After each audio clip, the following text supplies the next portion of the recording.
warahmatullahi wabarakatuh. Perkenalkan, nama saya Dinta Agusti Widiantoro dengan NIM 19441715. Di sini saya akan mempresentasikan terkait tugas analisis kinerja keuangan bank studi kasus pada Bank CIMB Niaga Tbk pada tahun 2020 dan 2021. Untuk aspek yang pertama di sini aspek permodalan dan dibutuhkan data dari laporan keuangan Bank CIMB Niaga Tbk, yaitu equity, reservoir loan losses, dan total asset. Di sini saya mengambil yang pertama yaitu capital ratio 2. Capital ratio 2 itu memiliki rumus yaitu equity ditambah dengan reverse for loan losses dibagi dengan total asset. Untuk capital ratio 2 tahun 2020 itu menghasilkan perhitungan yaitu 10,41%. Dan di tahun 2021 itu menghasilkan 9,76%. Dari hasil perhitungan ini, capital ratio 2 pada Bank CIMB Niaga Tbk pada tahun 2020 dan sampai dengan 2021 mengalami penurunan, yaitu dari 10,14% tadi menjadi 9,76%. Ini menandakan ada penurunan permodalan dan cadangan kerugian pinjaman nasabah, sehingga dikatakan bank dalam kondisi yang kurang baik. Untuk aspek permodalan yang kedua yaitu analisis dari primary ratio. Untuk primary ratio itu memiliki rumus equity dibagi dengan total aset dikali 100%. Primary ratio tahun 2020 itu menghasilkan 14,61% dan primary tahun 2021 itu menghasilkan 13,96%.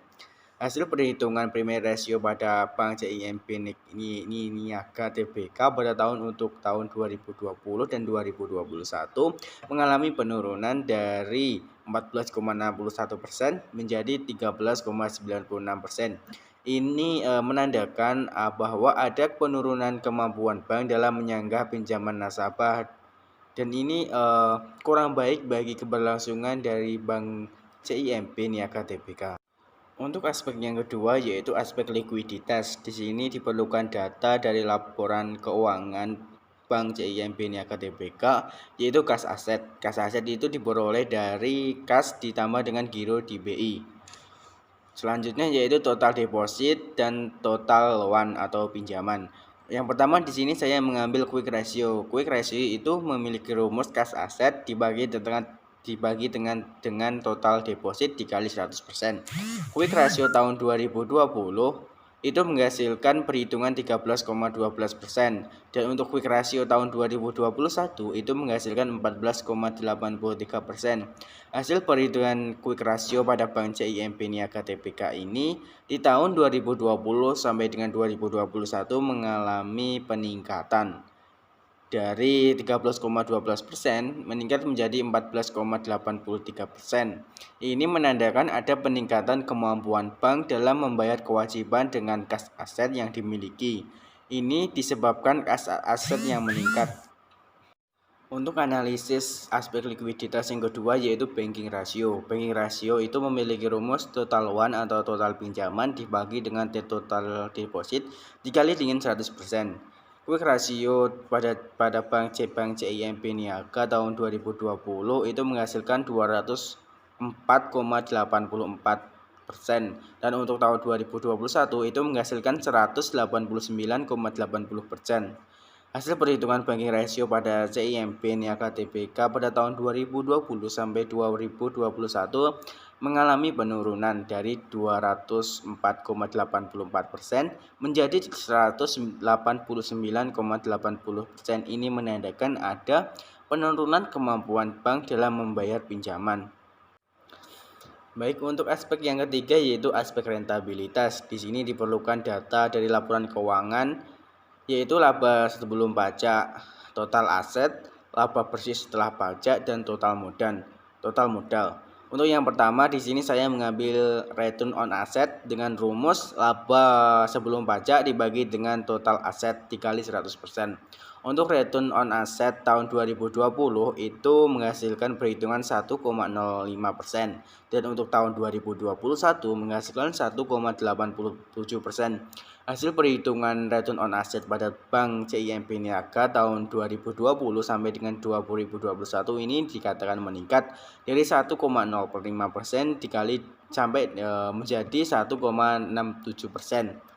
Ini menandakan ada peningkatan kemampuan manajemen bank dalam memperoleh keuntungan dan ini sangat bagus untuk keuangan bank. Untuk aspek rentabilitas yang kedua di sini saya mengambil return on equity dengan rumus laba bersih setelah pajak dibagi dengan total modal dikali 100%. Return on equity tahun 2020 menghasilkan perhitungan 4,87% dan untuk return on equity tahun 2021 menghasilkan 9,45%. Hasil perhitungan return on equity pada Bank CIMB Niaga Tbk ini di tahun 2020 sampai dengan 2021 meningkat dari 4,87% menjadi 9,45%. Ini menandakan ada peningkatan kemampuan bank dalam memperoleh laba bersih. Untuk aspek yang keempat yaitu aspek resiko usaha. Di sini diperlukan data dari laporan keuangan yaitu kas, giro, liabilitas segera, total deposit, dan sekuritas atau efek yang dimiliki, equity, dan total aset. Untuk aspek resiko usaha yang pertama yaitu di sini saya mengambil liquidity risk, di mana memiliki rumus kas aset dikurangi dengan short term borrowing dibagi dengan total deposit dikali 100%. Untuk liquidity risk tahun 2020 itu menghasilkan perhitungan 1,36% dan liquidity risk tahun 2021 itu menghasilkan 1,40%.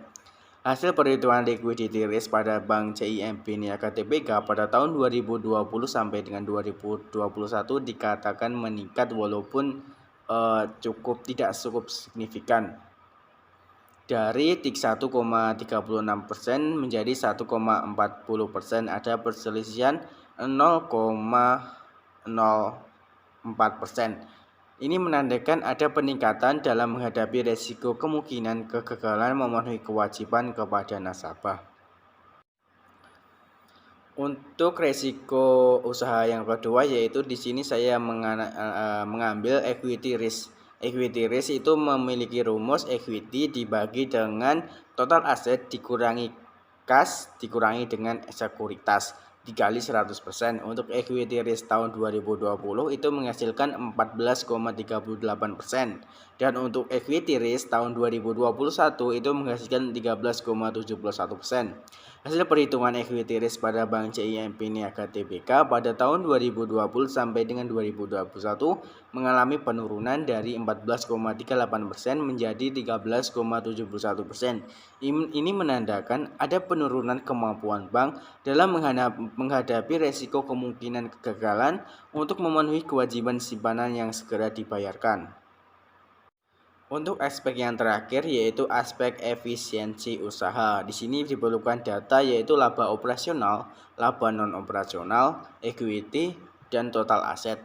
Untuk yang analisis yang pertama di sini saya mengambil leverage multiplier. Leverage multiplier itu memiliki rumus yaitu total aset dibagi dengan total equity dikali 100%.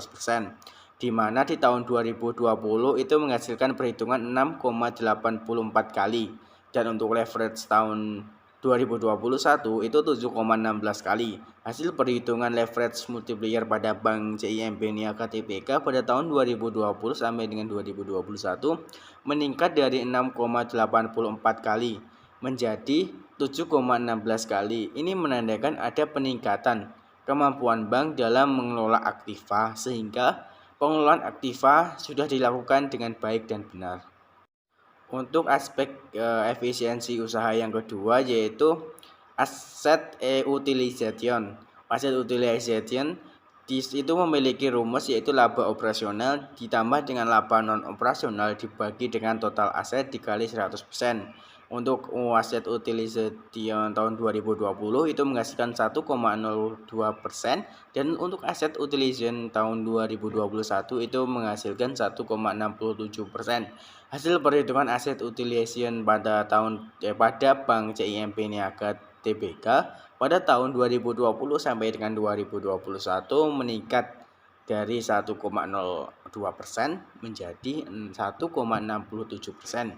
Ini menandakan bahwa ada peningkatan dan pengelolaan yang baik dalam pemanfaatan aktiva yang dimiliki bank untuk menghasilkan laba bersih baik dalam operasional maupun non operasional.